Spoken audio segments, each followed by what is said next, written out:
यह रामायण से जुड़ा एक बहुत ही अद्भुत और दुर्लभ प्रसंग है जो वाल्मीकि रामायण में नहीं बल्कि दक्षिण भारत की लोक कथाओं और कुछ अन्य रामायण संस्करणों जैसे आनंद रामायण में मिलता है।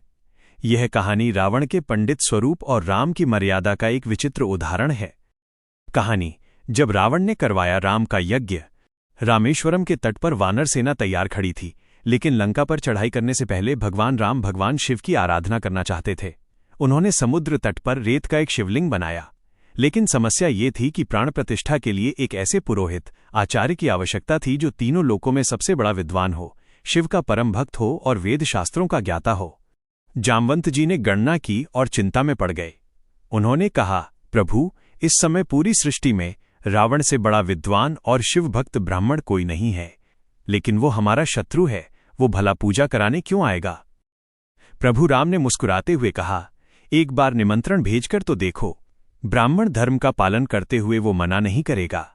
निमंत्रण लेकर जामवंत लंका गए। रावण, जो अपने अहंकार में चूर था लेकिन साथ ही एक महापंडित भी था, उसने निमंत्रण स्वीकार कर लिया। उसने कहा, मैं यजमान राम का आचार्य बनूंगा। रावण समय पर रामेश्वरम पहुंचा।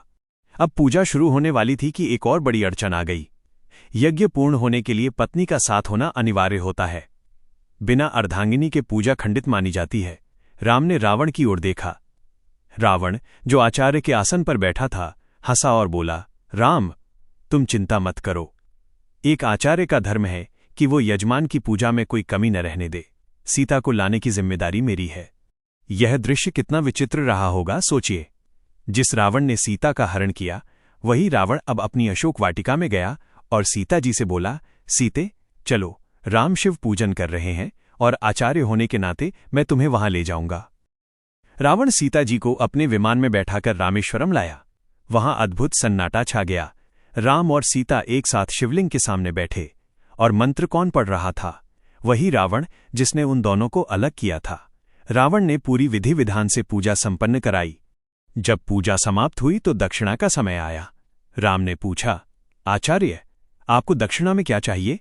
रावण ने एक विचित्र मुस्कान के साथ कहा, राम, मुझे सोना चांदी नहीं चाहिए, बस एक वचन दो।